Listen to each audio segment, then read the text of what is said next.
Bun venit la citirea pentru luna iunie, o citire generală pentru toți cei care au soarele, luna sau ascendentul în zodia balanță.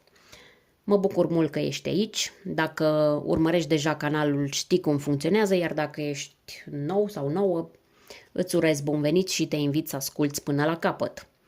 Pentru că s-ar putea ca exact aici să găsești un răspuns de care aveai nevoie în această perioadă. Luna iunie este sub influența vibrației universale 6, conform numerologiei, iar asta înseamnă că vorbim despre echilibru, despre relații, despre grija față de ceilalți, dar și față de tine. Este o lună în care multe lucruri se așează sau se cer așezate, cel puțin, mai ales în interiorul nostru. În curând vei putea vedea pe canal și analiza numerologică lunară completă pentru luna iunie, ca să afli cum influențează această energie fiecare număr de destin. Dacă îți place stilul meu de lucru, poți susține acest canal cu un like, cu un comentariu sau abonându-te dacă nu ai făcut-o deja. Iar dacă vrei să-mi oferi o cafea virtuală în semn de mulțumire, găsești linkul în descriere. E felul în care tarotul rămâne viu aici pe canal. Îți mulțumesc anticipat. Ca de obicei, vom așeza cărțile într-o structură clară ca să fie ușor de urmărit. Fiecare poziție are un sens bine definit și ne ajută să înțelegem mesajul pe mai multe planuri. Să vedem ce carte avem aici. Ia te uită, 10 de cupe din start. Această carte reprezintă lecția sufletului tău în această lună. Hai să vedem și celelalte. Mai sunt 7 cărți pe care le analizăm. Împăratul reprezintă ce trebuie să lași în urmă în luna iunie. 9 de spade îți spune unde se cere vindecare. 6 de cupe ne arată cine sau ce poate aduce armonie în viața ta în această lună. Vedem ce se clarifică în viața sentimentală cu Marele Preot. Apoi vedem dacă ai parte de stabilitate sau de risc în viața profesională sau situația financiară. A 7-a carte, 9 de bâte, ne dezvăluie ce surpriză emoțională vine spre tine în iunie. Și ultima carte, 8 de cupe, este mesajul spiritual final. Ce anume să păstrezi în inimă după ce trece această lună iunie cu toate evenimentele ei. La final vom interpreta și 2 cărți oracol, dar le scoatem acum, ca să avem de la început toate cărțile pe masă. Așa îmi place mie să lucrez. Aceste 2 cărți oracol reprezintă mesaje subtile care vin exact acolo unde poate încă mai ai întrebări și sunt răspunsuri din partea ghizilor tăi spirituali. Numărul 9, insula Comorii. Iată, uite ce mesaj frumos. Numărul 9, încheiere de ciclu. Hai să vedem și din pachetul de cărți de manifestare secretul ce mesaj primești. Acesta vrea să se întoarcă. Fii conștient, conștientă de puterea ta. Probabil ai uitat că tu ai puterea de a schimba lucrurile. Și poate chiar acum, în această lună, e momentul să-ți amintești cine ești. Nu ce ai făcut până acum, nu ce cred ceilalți despre tine, ci ce simți în adâncul sufletului tău că e timpul să recuperezi. Mesajul acesta îți spune simplu de la început. Fii conștient sau conștientă de puterea ta și folosește-o. Nu pentru a controla totul, ci pentru a-ți revendica spațiul interior. Hai să începem cu începutul și să detaliem care este lecția sufletului tău în această lună. Avem aici 10 de cupe.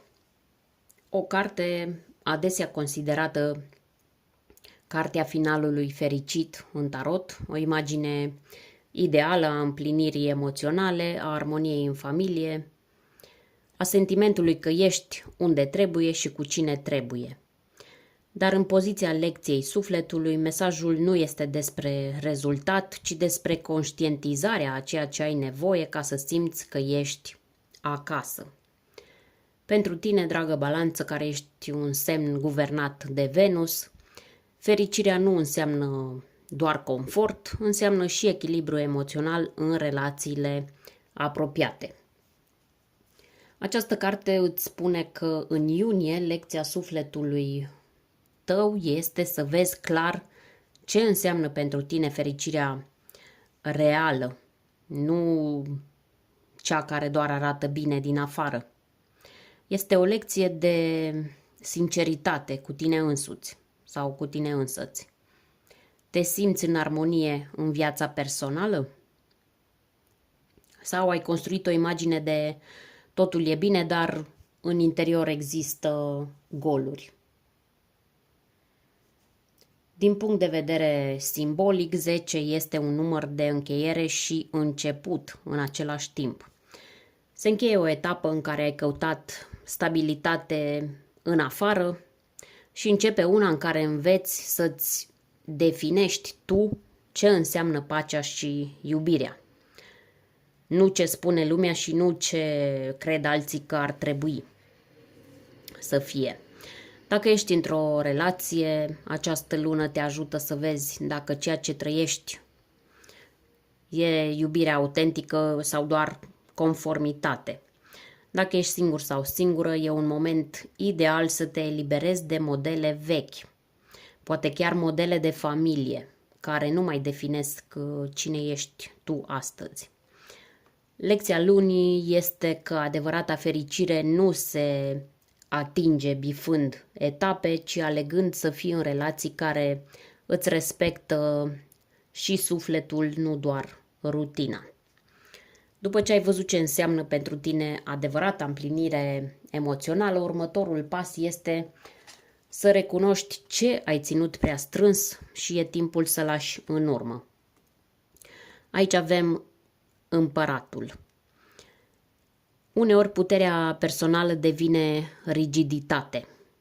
Poate ai simți nevoia să controlezi tot timpul totul, să ai răspunsuri pentru toți, să te impui într-un rol de stabilitate absolută.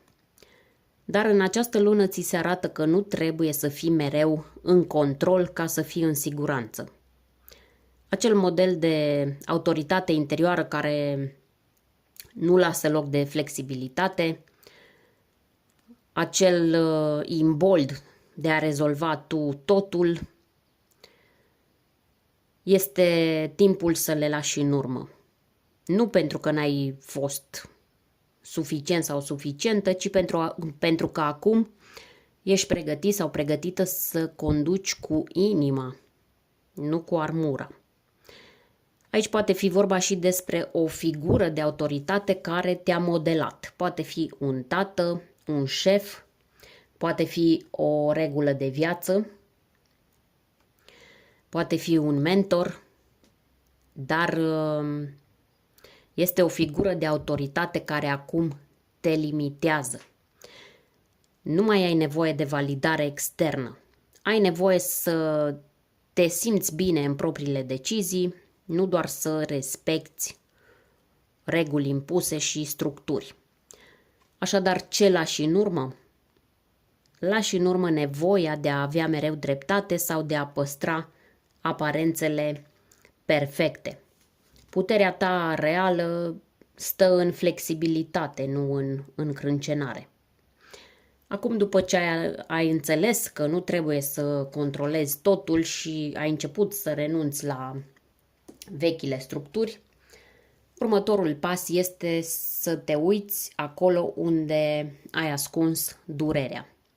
Pentru că acolo se cere vindecare.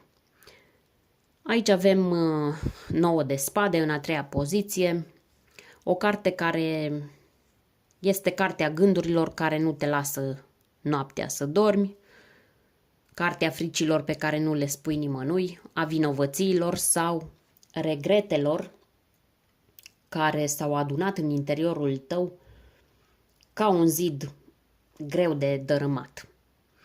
Chiar dacă în exterior ai părut echilibrată, ai părut în control, ai fost calmă, în interior ceva te-a măcinat constant. Poate ai avut impresia că nu ai voie să cedezi.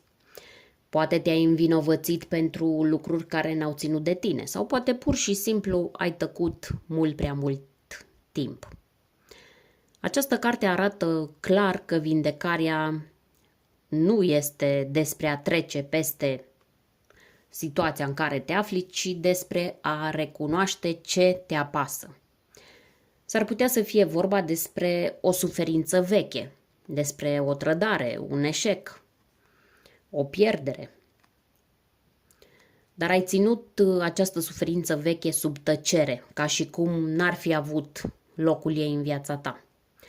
Luna iunie vine și îți spune că a sosit momentul să nu te mai pedepsești pentru ce ai trăit.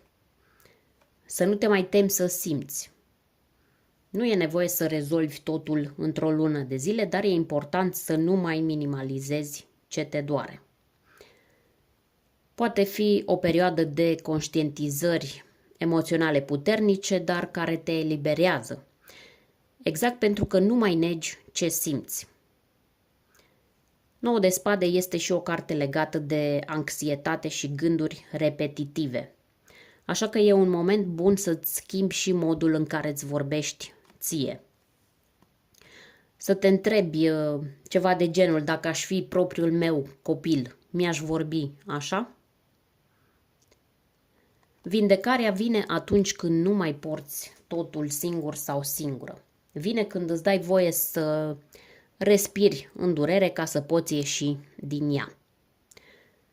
După ce ai dat voie durerii să iasă la suprafață, apare o întrebare esențială. Cum revii la armonie? Ce sau cine te poate ajuta să-ți recapeți echilibrul interior? Avem aici 6 de cupe. O carte care vorbește despre trecut, dar nu ca să te țină legat sau legată de el, ci ca să-ți amintească ce te-a făcut cândva să simți bucurie, simplitate și încredere. Poate fi vorba despre o persoană din copilărie, despre o legătură veche sau pur și simplu despre un sentiment de autenticitate care s-a pierdut pe parcurs. Armonia poate să revină în viața ta prin reconectarea la o parte din tine pe care ai uitat-o. Poate cândva erai mai spontană, mai caldă, mai visătoare. Și viața serioasă te-a făcut să devii mai dură și mai rezervat sau rezervată. Cartea asta îți spune să-ți amintești cine erai tu înainte să fii rănit sau rănită. Mai poate însemna că cineva din trecut revine cu o energie vindecătoare, dar nu neapărat pentru reluarea unei relații, ci pentru a te face să înțelegi ceva esențial. Poate însemna și o activitate, un loc sau o amintire care îți redă o stare de pace și siguranță. Poate te întorci în orașul copilăriei. Poate redeschizi o cutie cu scrisori sau suni o persoană cu care n-ai mai vorbit de ani de zile. Sau poate pur și simplu îți dai voie să faci din nou lucruri care îți fac plăcere și care nu au neapărat un scop anume. Activități cum ar fi să pictezi, să scrii, să mergi desculți sau desculță prin iarbă. Armonia nu vine din analiză, vine din reconectare sinceră cu ce te făcea să simți că ești vie. Nu e vorba despre a te întoarce în trecut, ci despre a-ți aminti cine ești. În continuare, viața sentimentală este reprezentată de Marele Preot, care nu se vede prea bine. Îmi pare rău. Îți explic ce înseamnă. Când apare Marele Preot în viața sentimentală, mesajul nu este unul superficial. Aici vorbim despre angajamente reale, despre reguli nescrise într-o relație, despre loialitate și adevăr personal. În luna iunie, ceea ce se clarifică pentru tine este ce anume vrei tu cu adevărat pe termen lung într-o relație. Ce e important pentru sufletul tău, nu doar pentru aparență. Pentru cei aflați într-o relație, luna iunie este o lună în care tot ce e construit pe conveniență sau obligație iese la suprafață. Poate partenera are o viziune diferită despre viitor sau despre fidelitate. Poate tu ai făcut compromisuri în tăcere doar ca să nu tulburi apele. Marele Preot vine să te întrebe ce rămâne nespus între voi, ce nu mai este autentic. Este posibil ca discuții despre căsătorie, despre copii, despre mutat împreună sau despre divorț în unele cazuri să devină imposibil de evitat. Nu neapărat pentru că vine o ruptură, ci pentru că ai nevoie să știi dacă mergeți în aceeași direcție. Și dacă nu, atunci să știi că ai dreptul să-ți regândești viitorul. Unii vor simți că relația se stabilizează prin clarificare, alții vor simți că s-a terminat un ciclu de adaptare forțată. Oricum ar fi, claritatea aceasta nu este crudă, este eliberatoare. Dacă ești singur sau singură, Marele Preot te întreabă ce ai învățat din relațiile anterioare. Nu te întreabă asta ca să-ți închidă, să te facă să-ți închizi inima, ci ca să nu mai repeți aceleași tipare. E posibil ca în iunie să atragi o persoană cu care ai o legătură profundă, dar provocatoare. Cineva cu valori diferite care te forțează să te întrebi dacă te potrivești cu ceea ce îți dorești sau doar te atrage ceea ce este diferit. Nu e o lună frivolă în iubire. Este o lună cu întrebări serioase, cu energii karmice, cu decizii care pot schimba direcția unei relații. Și dacă apare cineva nou, te atrage nu pentru că arată bine, ci pentru că îți zguduie niște convingeri vechi. Așadar, ce se clarifică? Se clarifică ce înseamnă pentru tine angajamentul adevărat și cu cine mai are rost să mergi înainte. După ce în plan emoțional se cer clarificări serioase, în plan profesional ai nevoie de perspectivă. Nu doar despre ce faci acum, ci despre unde vrei să ajungi și cât de aliniat sau aliniată ești cu direcția ta. Aici avem 2 de bâte în această poziție, o carte care vine cu energia planificării și a deciziilor pe termen lung. Nu vorbește despre un rezultat imediat, ci despre acel moment în care știi că nu mai poți sta unde ești, dar încă nici nu știi exact încotro să o iei. Poți simți o agitație interioară, de genul știi că vrei mai mult, dar te întrebi dacă merită să ieși din zona ta de siguranță. Poate lucrezi într-un loc care îți oferă stabilitate, dar nu te mai motivează. Sau ai 2 opțiuni, să rămâi pe linia cunoscută sau să investești într-un proiect nou, într-o formare, într-o mutare. Cartea aceasta îți spune că dacă rămâi unde ești doar din frica de ce o să fie, stagnarea va deveni frustrare pentru tine.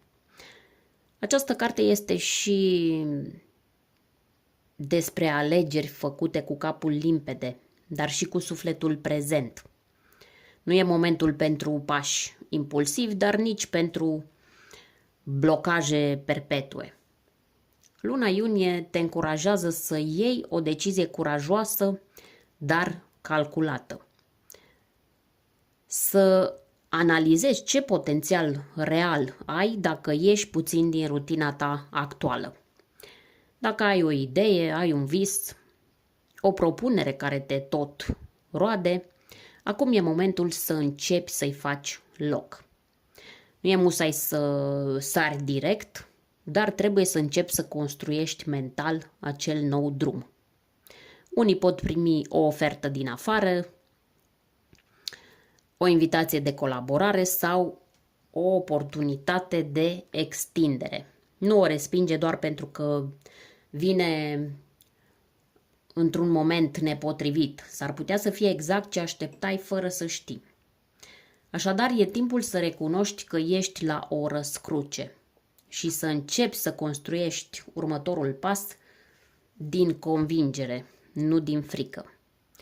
Hai să vedem în continuare ce surpriză emoțională îți rezervă luna iunie. Nu e ceva spectaculos, dar e ceva profund care te poate schimba din interior. Avem în această poziție 9 de bâte. Această carte arată o stare de apărare, de oboseală emoțională și de precauție. Dar într-o poziție de surpriză, mesajul ei e altul și anume nu mai trebuie să lupți atât. Poate ai fost într-o stare de alertă emoțională continuă, în relații, în familie, în interiorul tău. Ai fost mereu pregătită să te aperi, să ai grijă să nu fii rănit sau rănită din nou, să menții controlul.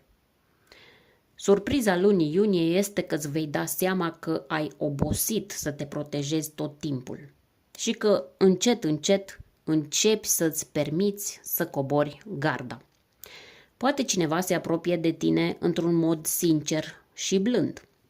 Poate primești o vorbă bună, un gest, un sprijin de unde nu te așteptai. S-ar putea să fii într-o conversație simplă, ca să-ți dau un exemplu din viața de zi cu zi, și cineva să-ți spună exact cuvintele de care aveai nevoie. Sau să simți în liniște că poți fi vulnerabilă, fără să fii judecat sau judecată. Este o eliberare emoțională subtilă, dar care îți reconfigurează relația cu ceilalți. Nu e o lună cu declarații mari, e o lună cu gesturi mici care îți reconstruiesc încrederea și în oameni și în viață. Important este să nu te forțezi să fii gata de iubire sau gata de deschidere față de ceilalți. Doar observă când inima ta începe să se relaxeze. Pentru că asta este surpriza, că vindecarea vine din interior, nu din exterior. În acest moment, lecția este că ai supraviețuit și acum începi să trăiești cu inima din nou deschisă, în ritmul tău, bineînțeles. Bun, după o lună care te trece prin sinceritate, prin alegeri și vindecare, încheiem cu un mesaj care trebuie păstrat în inimă. Un fel de ancoră interioară care îți va aminti ce e cu adevărat important. Avem aici 8 de cupe. Această carte vorbește despre momentul în care înțelegi că unele lucruri, chiar dacă nu sunt complet rele, pur și simplu nu-ți mai aduc împlinire. Mesajul este clar. E în regulă să pleci dintr-un loc în care sufletul tău nu mai are loc să crească. În luna iunie s-ar putea să simți o maturizare profundă. Ceva ce ai tot tolerat, ai tot așteptat sau ai tot sperat, ajunge într-un punct de claritate.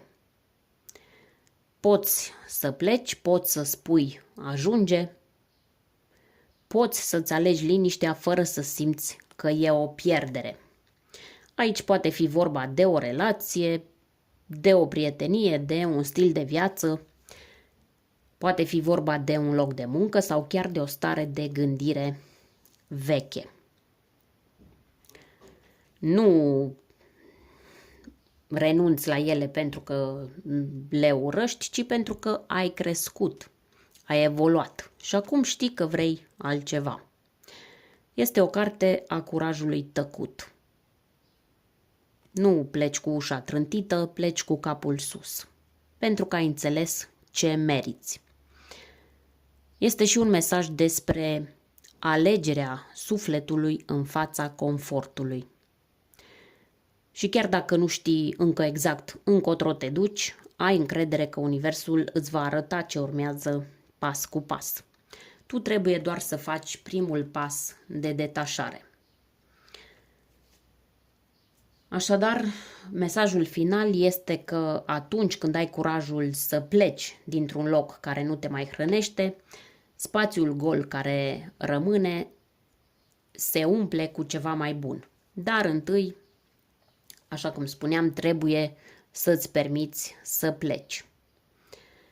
Acum că am parcurs toate cele 8 poziții, ne întoarcem la cele 2 mesaje oracol, acele răspunsuri subtile care vin exact la final, când deja ai început să înțelegi încotro te duci. Mesajul din oracolul înțelepciunii este numărul 9, insula Comorii. Această carte vorbește despre resursele interioare pe care le-ai ignorat sau le-ai subestimat. Ai căutat validare, soluții, fericire poate în afară, în ceilalți, în realizări, în aprobări. Dar comoara pe care o cauți e deja în interiorul tău. Trebuie doar să sapi acolo unde ai tăcut prea mult. Numărul 9 înseamnă încheiere de ciclu, dar și maturitate spirituală. În iunie o parte din tine se închide cu grație, nu cu dramă. Iar în acea încheiere apare și înțelepciunea că nu e nevoie să cauți ceva mai mult, ci să redescoperi ceea ce ai deja. Poate realizezi că ai mai multă susținere decât credeai. Poate realizezi că resursele tale emoționale, creative sau chiar financiare sunt mai stabile decât păreau. Realizezi că ceea ce ai construit în liniște începe acum să dea roade. Este o carte care îți spune că răsplata vine. Dar nu pentru că ai forțat, ci pentru că ai crescut. Iar când ești aliniat sau aliniată cu tine, ceea ce cauți te găsește. Mesajul din pachetul Secretul îți spune să fii conștient sau conștientă de puterea ta, pe care probabil ai uitat-o, cum am spus la început. Pentru că în agitația zilnică e ușor să uiți cine ești, dar acest mesaj vine să-ți reamintească. Tu nu ești mic sau mică, nu ești pierdut sau blocat, pierdută sau blocată. Ai în tine forța de a schimba direcția. Nu într-o zi, dar în fiecare zi câte puțin. Recunoștința, claritatea și acțiunea conștientă sunt cheia abundenței, nu efortul disperat. Ai putere. Poate nu să controlezi totul, dar ai puterea să alegi. Ai puterea să schimbi un răspuns. să spui nu, să spui acum da. Fii conștient sau conștientă de forța ta interioară, pentru că viața ta se schimbă din interior în afară, nu invers. Dragă balanță, dacă ai ajuns până aici, îți mulțumesc. Poți reveni oricând la această citire, pentru că mesajele se așează altfel pe parcursul lunii. Dacă simți că ceva din această citire te-a atins, lasă-mi un comentariu cu partea care a rezonat cel mai mult sau un simbol care te reprezintă azi. Iar dacă nu ești încă abonat sau abonată, te invit să te alături. Postez constant citiri noi, mesaje intuitive și ghidare pentru momentele importante. Îți doresc o lună iunie care să-ți aducă pace, încredere și claritate. Să nu te mai mulțumești cu jumătăți de măsură și să-ți amintești că ai dreptul la mai mult fără să te explici nimănui. Ne revedem în curând.